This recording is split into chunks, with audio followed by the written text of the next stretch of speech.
વિદ્યાર્થી મિત્રો, હવે આપણે ખરા ખોટાની ચર્ચા કરીશું દ્વિતીય પરીક્ષાના અભ્યાસક્રમમાંથી. તો વિદ્યાર્થી મિત્રો, સૌથી પહેલાં આપણે જોઈએ પ્રકરણ 4 પ્રથમ પરીક્ષાના અભ્યાસક્રમમાંથી. પહેલો પ્રશ્ન છે, ભારતમાં ક્રાંતિકારી પ્રવૃત્તિઓની શરૂઆત ચંદ્રશેખર આઝાદે કરી. તો આપેલ વિધાન બિલકુલ ખોટું છે. બીજો પ્રશ્ન છે, સ્વરાજ્ય પ્રાપ્તિને નજીક લાવવા સ્વરાજ્ય પક્ષે ખૂબ મહત્વનો ભાગ ભજવ્યો. તો આપેલું વિધાન બિલકુલ સાચું છે. ત્રીજો પ્રશ્ન છે, ગોપાલકૃષ્ણ ગોખલે ગાંધીજીને રાજકીય ગુરુ હતા. તો આપેલું વિધાન બિલકુલ સાચું છે. ચોથો પ્રશ્ન છે, ઈસવીસન 1909માં બંગાળના ભાગલા પાડવામાં આવ્યા. તો આપેલું વિધાન બિલકુલ ખોટું છે. પાંચમો પ્રશ્ન છે, શ્રી અરવિંદ ઘોષે સૌપ્રથમ ગુજરાતમાં શાસ્ત્ર ક્રાંતિની ભૂમિકા તૈયાર કરી. તો આપેલું વિધાન બિલકુલ સાચું છે. અસહકાર આંદોલનની શરૂઆતમાં ગાંધીજીએ નાઇટહુડ સન્માનનો ત્યાગ કર્યો. તો આપેલ વિધાન બિલકુલ ખોટું છે. ત્યારબાદ વિદ્યાર્થી મિત્રો આપણે વાત કરીએ પ્રકરણ 8 પ્રથમ પરીક્ષાના અભ્યાસક્રમમાંથી. તો પહેલો જ પ્રશ્ન છે, બંધારણના ઘડતરની કામગીરી 166 બેઠકોમાં પૂર્ણ થઈ હતી. તો આપેલું વિધાન બિલકુલ સાચું છે. બીજો પ્રશ્ન છે, ભારતે લોકશાહી શાસન પદ્ધતિ અપનાવી છે. તો આપેલું વિધાન બિલકુલ સાચું છે. ત્રીજો પ્રશ્ન છે, ભારતના નાગરિકો બેવડું નાગરિકત્વ ધરાવે છે. તો આપેલું વિધાન બિલકુલ ખોટું છે. ચોથો પ્રશ્ન છે, બંધારણની આમુખનો આત્મા છે. તો આપેલું વિધાન બિલકુલ ખોટું છે. નેક્સ્ટ પ્રશ્ન છે વિદ્યાર્થી મિત્રો, ભારતનું બંધારણ 22 ભાગોમાં વહેંચાયેલું છે. તો આપેલું વિધાન બિલકુલ ખોટું છે. છઠ્ઠો પ્રશ્ન છે, લોકસભા કાયમી ગૃહ છે. તો આપેલું વિધાન બિલકુલ ખોટું છે. ત્યારબાદ વિદ્યાર્થી મિત્રો વાત કરીએ પ્રકરણ 5. તો પ્રકરણ 5ની અંદર આપણી પાસે જે પ્રશ્નો આપેલા છે એની ચર્ચા કરીએ. તો ગાંધીજીએ પહેલી ગોળમેજી પરિષદમાં હાજરી આપી હતી. તો આપેલું વિધાન બિલકુલ ખોટું છે.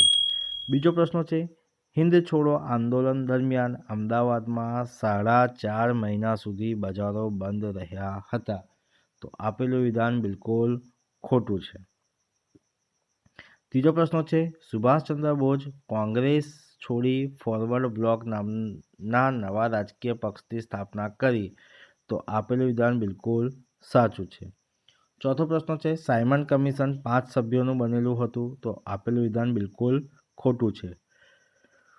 પાંચમો પ્રશ્ન છે, મહાદેવભાઈ દેસાઈએ ગાંધીજીની દાંડીકૂચની મહાભિનિષ્ક્રમણ સાથે સરખાવી છે. તો આપેલું વિધાન બિલકુલ સાચું છે. છઠ્ઠો પ્રશ્ન છે, હિન્દુસ્તાનના વિભાજન સમયે વાઇસરોય તરીકે વેવેલ હતા. તો આપેલું વિધાન બિલકુલ ખોટું છે. છઠ્ઠો પાઠ છે વિદ્યાર્થી મિત્રો, દ્વિતીય વિશ્વયુદ્ધમાં બ્રિટેન અને ફ્રાન્સનો પરાજય થયો.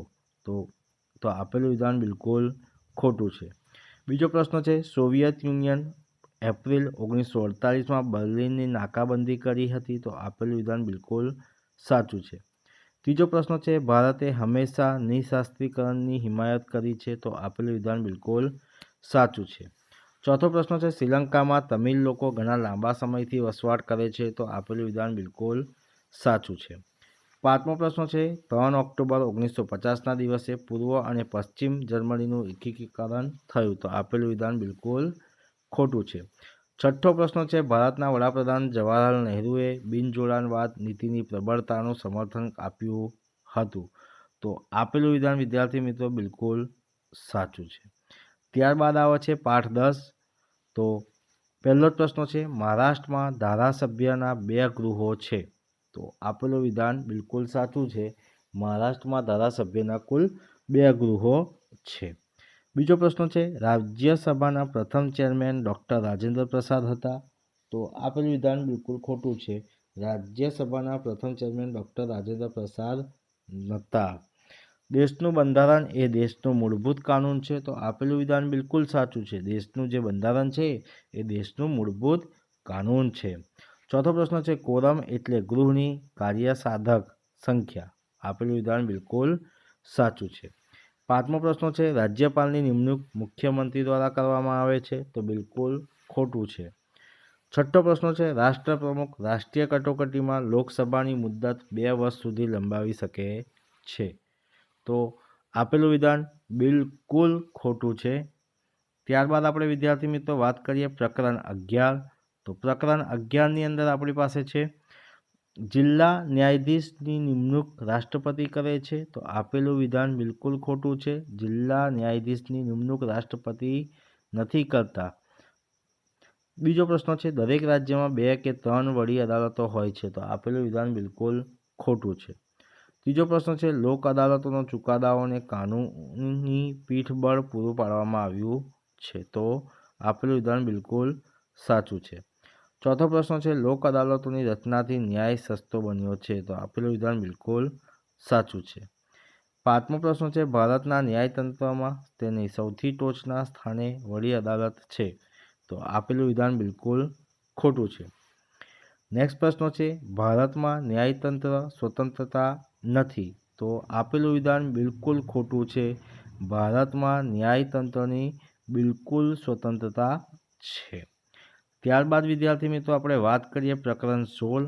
તો પ્રકરણ 16ની અંદર આપણી પાસે વિદ્યાર્થી મિત્રો છે તો પહેલો જ પ્રશ્ન છે દક્ષિણ ભારત માટે માર્ચ મહિનાનો સૌથી ગરમ હોય છે। તો આપેલું વિધાન બિલકુલ સાચું છે। બીજો પ્રશ્ન છે મુંબઈની આબોહવા સમ છે કારણ કે તે દરિયા કિનારે છે। તો આપેલું વિધાન બિલકુલ સાચું છે।